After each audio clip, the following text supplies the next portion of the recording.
This is Goblin Valley, and this is the first of a few places that we're going to be checking out today on our tour of southern Utah.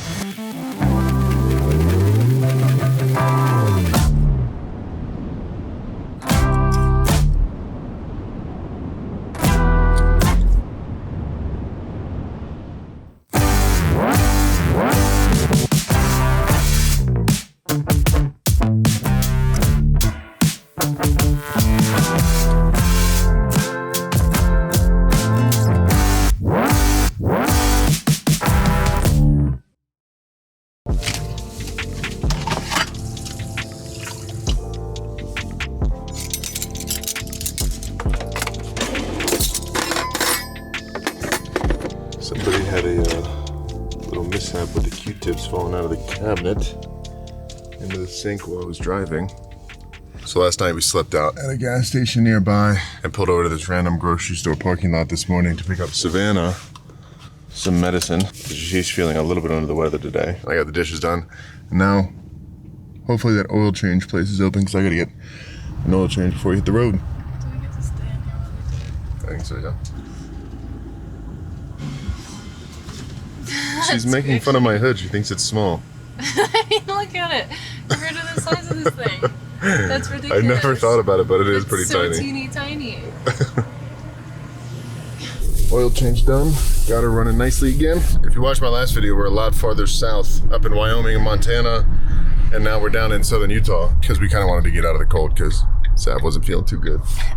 So this place that we're headed to today is somewhere in between Price, Utah, and Hanksville, Utah. And I've just got a few pins marked on my map for places that we're gonna go and check out down there. Because this area in America is one of my favorite places in the entire country. Just because of how cool and like diverse the landscape is in a very small area, so you can hit all of it pretty much in one day. And I've driven through a lot of different deserts and areas in America in my time living in the van.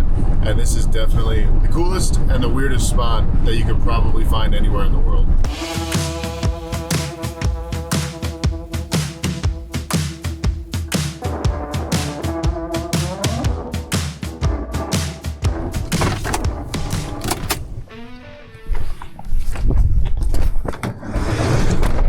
This is Goblin Valley. I got Savannah in charge of the photo camera. And this is the first of a few places that we're gonna be checking out today on our tour of southern Utah.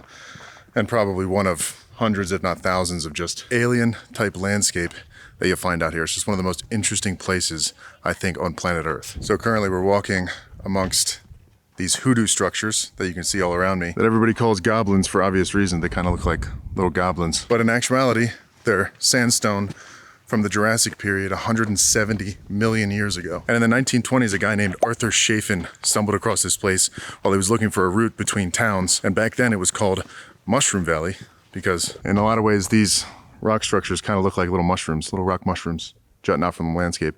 Honestly, I think they look like mushrooms more than goblins. But the name shift from Mushroom to Goblin Valley happened when another explorer, Philip Tompkins, found this area and thought they looked more like goblins, and the name just kind of stuck. But regardless of what they're called, geologically these rock formations come from different layers of rock with varying hardness. And the softer parts of the rock kind of erode a little bit faster, leaving the harder rock or mushroom tops behind. Whoa. You look like an explorer. Savannah's out here getting amazing shots.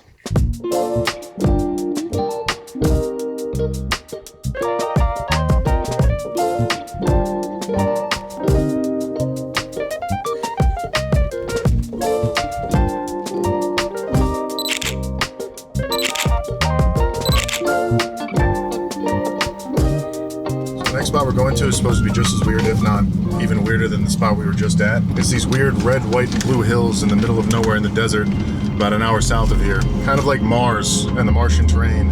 And there's even a US government base that's situated out there that's supposed to be a simulation of what it's like to be on Mars.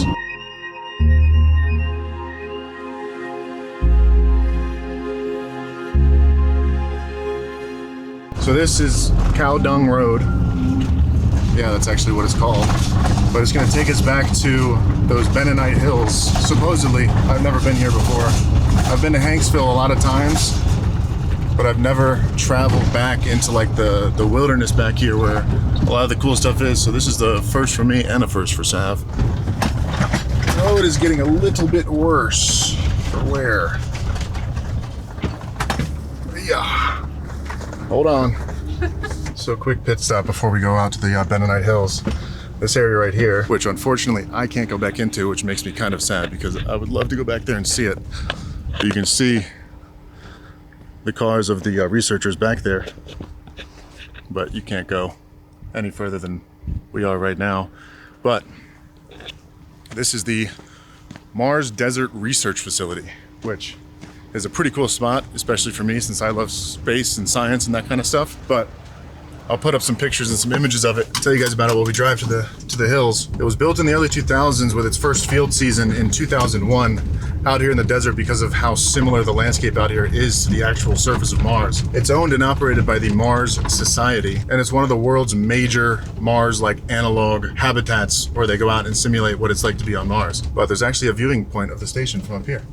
It's kind of cool. Go check it out. You only get 5 minutes though. Oh no. They don't want you seeing too much. So we're currently in the San Rafael Range territory, but in that facility behind me, crews of about 6 to 8 people will occupy it for 1 to 3 weeks at a time, living, working, and doing field experiments in the simulated Mars environment, wearing spacesuits, living exactly how they would live on Mars out here in the desert. So for instance, they have limited water, they have to wear spacesuits, and there's simulators and all this kind of crazy stuff inside that makes it seem like they're actually living on the surface of Mars. But you can't just wander up inside because it is an active research facility, so they don't do tours, obviously. But it's just a really cool spot. And behind the station itself, you can see a little hint of the Bennonite Hills and the colors that they have. Really cool landscape to be in. I feel like I need a spacesuit. You look like a Martian. Hey. But anyways, onward into the alien landscape. There they are. Look at that.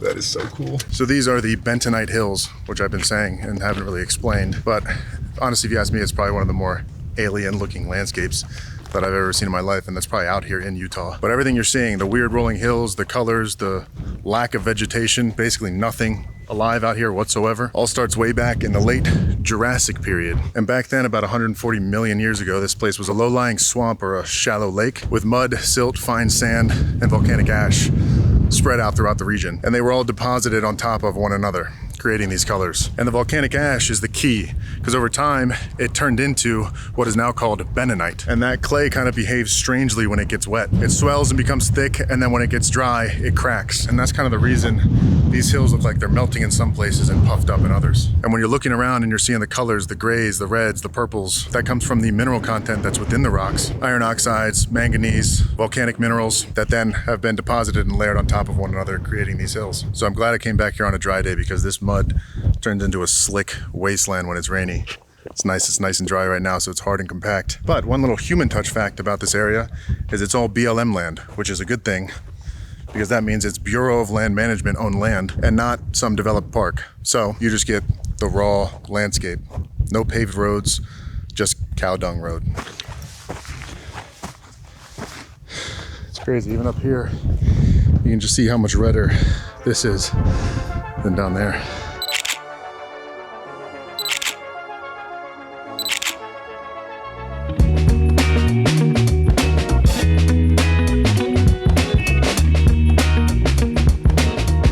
So we are headed to our campsite tonight down this 7-mile dirt road that's very dusty. It's kicking up dust into the van, but we're on our way to where we're going to be camping, which was one of my favorite campsites in the entire country.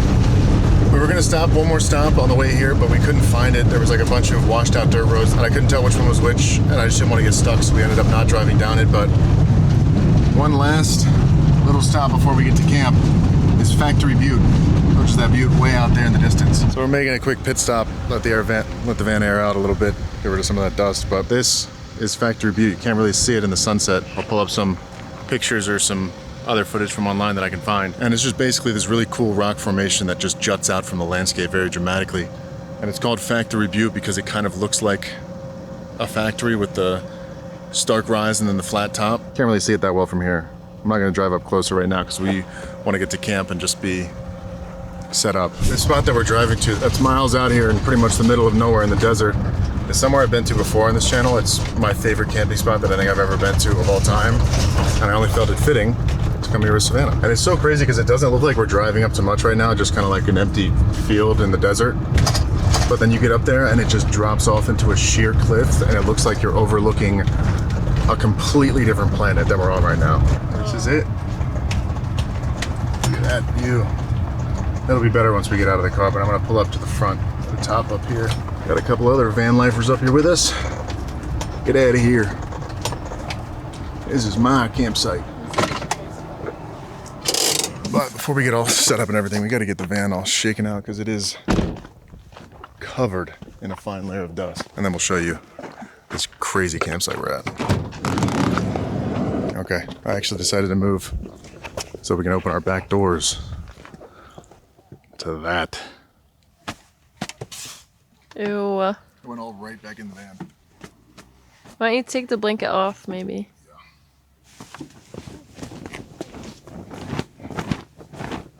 What I mean, just look at this campsite. We got views out this door, views out the back, right on the corner of this cliff. We honestly got the best campsite. And I really truly don't think there's any place in Utah that feels more like you've left Earth and gone somewhere else. It's just so many different crazy colors. You got, this whole valley is gray, and you got reds. You can see some of the Bennonite Hills over there. Mountain ranges off that way. Big old mountain over there. And then Factory Butte back there. And it's so crazy that 70 million years ago, this whole basin was underwater as an ancient seabed. It's just so wild how much time shapes nature. That's where you go out. Where? Huh? And there's a really famous photo spot here where you go out to that ledge. I went out there last time and I was terrified.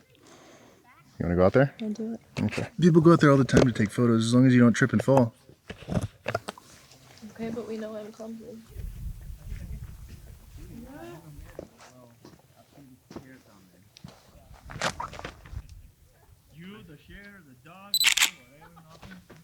But I don't think the camera's going to do any of this landscape justice. It's just breathtaking.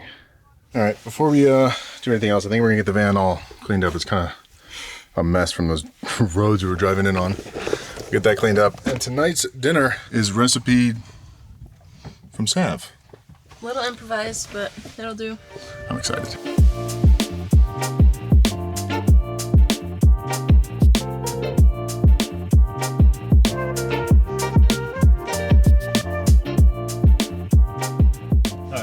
Out for a bit, enjoying the view, laying down, but we are both getting hungry, so I think I'm going to cook dinner.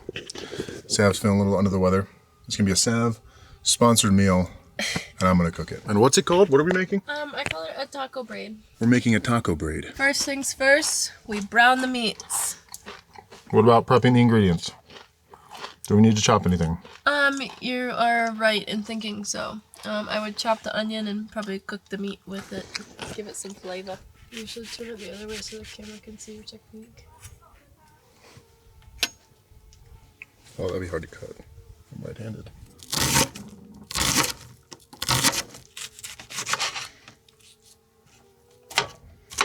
Onion chopped. Chef says next step is to, while she eats her snack, to cook the meat that's frozen, so we're gonna have to cook it from frozen. Chef says, oil in the pan. Oil goes in the pan. Heat it up, heat it up. Okay, now what? Heat it up. Then what? And then I usually put the onions and then I cook the meat. And the onions. Easy enough. Pan is hot. Onions going in. Along with What do you call that? garlic. Good job. Look at me like that. Garlic going in. And we'll cook that until the onions are clear, translucent, and the pan, yeah, the pan is nice and fragrant. Okay. Frozen solid, chef. What do? So the technique with cooking frozen meats is you cook a layer, scrape off the cooked part, cook a layer, scrape it off, and just keep doing that until it's all thawed out. At least that's how I do it. That's not like standard practice. We are chugging right along with this burger. Got some spectators. It's like I have a live studio audience for my YouTube. Woo, yeah, woo! Woo! Do it again. Oh yeah! One more time. Woo yeah! Woo! Close the door. The wind kept blowing out my fire. But meat is nice and browned. So now we can add in our Taco Bell taco seasoning. Seasoning going in. Add some water and we'll stir that together. And that, my friends, is our filling for our taco braid. Taco braid. For our taco braid. Next step.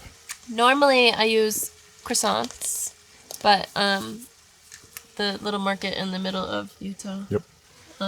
did not provide those. So we are compromising with some biscuits. Beautiful. Buttery, flaky crust. Flaky, buttery, flaky crust. Baked on a buttery, crispy crust. Flaky. I like flaky all again. I feel like we'll probably need maybe 3 to 4 biscuits. Oh, my Jesus!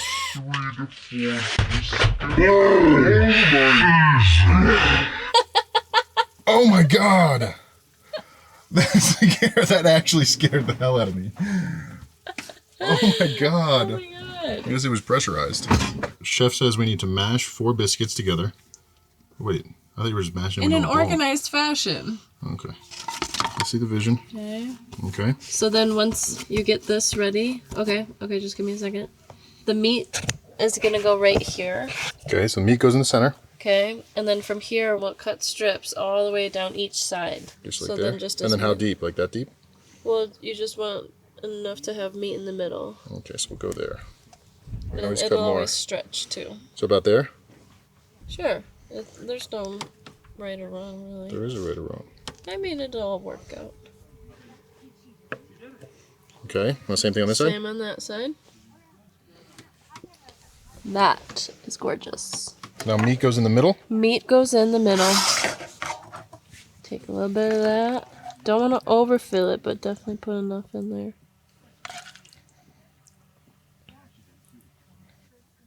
That should be good. That's plenty. Okay. So now to our taco meat log thing, we're gonna add our toppings. Starting with cheese. Okay, so it's just cheese. I'm kidding. I was just kidding. There's no other toppings. No sour cream or anything? That's all. You don't want to bake it with all that stuff on there. Okay, so So now then what? you get like cold, fresh stuff at the end. Savannah POV engaged. So, well, then Some what you good want to technique do here. is I just stretch it out just a little bit, bring it over, and kind of tap it in there. Okay. So the first ones and the last ones, you're kind of trying to tuck it all in. Okay. And then after that, you're just crisscrossing like applesauce. Okay, beautiful. You think you get it? I think I got it. And you can kind of stretch them out before you toss them over. I see what you're saying, sweetie. You're doing fantastic. It looks so good. I know, it's like very simple, but it makes it, that's why I feel like it's good for like, if you have people over, because then Okay, and then these tuck it in. it looks very impressive, but Well, I didn't tuck the. Oh wait, should I tuck these in before I put these in? sure. Okay, Beautiful. tuck it in. It's like a stromboli, Kinda. but a cool looking one. So yeah, it looks really fancy. So that's what we've ended up with. Beautiful. Now it goes in the pan and in the oven. All right, so we've got log 1 done. Get in the oven, nice and preheated, so it's ready to go. And then I'm gonna get started on my log that I'm gonna make for myself. And instead of using shredded cheese, I'm going with Cheese Whiz. So I'm gonna repeat this whole process again, and we're gonna have 2. There you go. Shredded cheese, Cheese Whiz. I forgot to put the Cheese Whiz in mine, so I had to unconstruct it and then rebuild it again with Cheese Whiz. But it came apart nicely and then went back together nicely. Look at this view for cooking. And I'm not talking about the landscape. But oven is preheated, so we're gonna pop those in for how long, Sav? Well, it says 13 to 16 minutes on the biscuit tin, so we're gonna check them after like 11, 12 minutes. So we'll check those in 10 minutes. 11, 12 minutes. I just completely disregarded what you said, I'm sorry. Yeah, well. But while we wait for those to cook, Sav's prepping up some lettuce and some toppings. We're gonna go enjoy the sunset because it looks beautiful out there. Yowza. And Sav is in charge of the camera again. Show show them your camera. So we'll put those pictures here.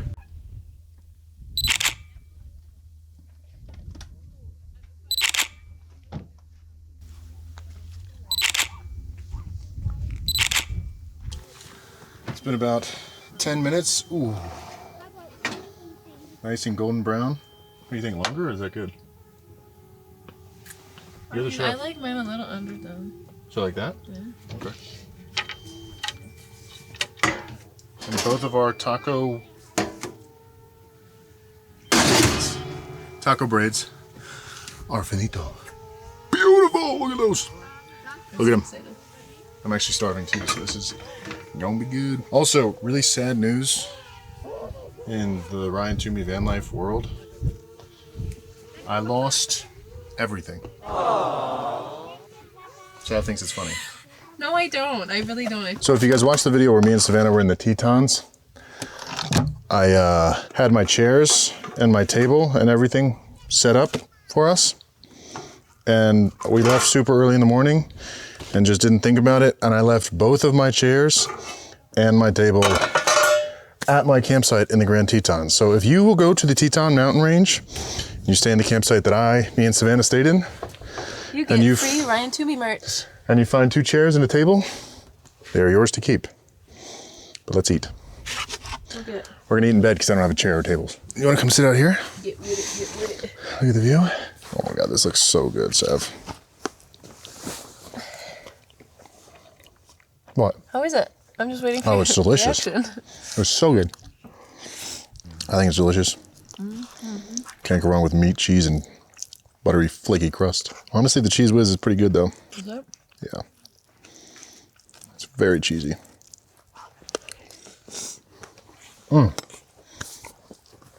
Delicious. So mine's kind of a mess now, but Sav still looks pretty good. She's eating hers like a normal human being. But it is delicious nonetheless.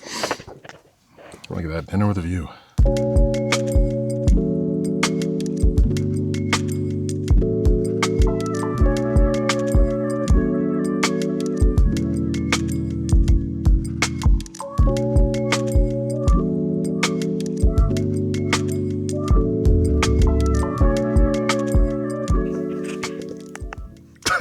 Oh my god! I lost the diffuser for my light, so it's just like a spotlight on me, Straight to the dome. But we're just laying here in bed. You won't be able to see it, but you're watching the stars. You can't see them because Technology. you're not here. But we got the doors open, just laying in bed. It's very bright, so I'm not going to shine the light in our eyes again. I'm just going to hang out, watch the stars out the back of the car for a little while, and then get to bed. Okay, so we decided to get up because we can't see the stars as well from bed. I stepped outside for a second, and the stars look so good. So we're going to go out and I'm going to see if we can get some night photography on the other camera, see what kind of camera pictures we can get. Savannah's all in her super suit. She's all dressed up, ready for the cold.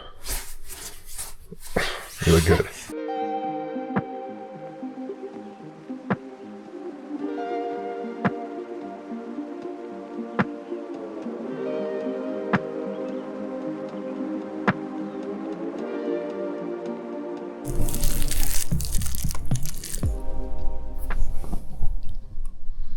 Good morning.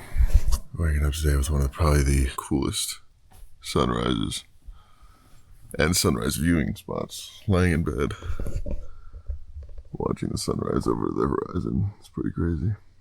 I woke up like 10 minutes ago and I peeled back the window cover and I saw that and I was like, I cannot sleep past that. It's just so crazy. I wonder if the camera's gonna do it any justice. You can see there's a star up there, or a planet. I think that might be a planet. Yeah, because there's no stars. Yeah. It'll be nice when the sun rises though, because then we'll get the sun right in our face and it'll be nice and warm. It's like the perfect sunrise.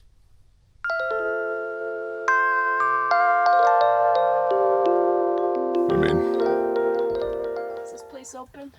this place is open. What would you like for breakfast? What are you offering? Yogurt and or eggs. Sounds lovely. Which one? I have to choose one or the other. I guess not. The world is your oyster. You shall get both. I think that is it for our crazy southern Utah tour in the van. And we're probably gonna get out of here right after we eat some breakfast. So I think that is it for this video. As always, I truly appreciate you guys watching. If you haven't already, think about clicking that subscribe button if you like this channel or if you like me or Savannah. It really does help out the channel. And We'll catch you guys next time. not actually we because she's leaving me.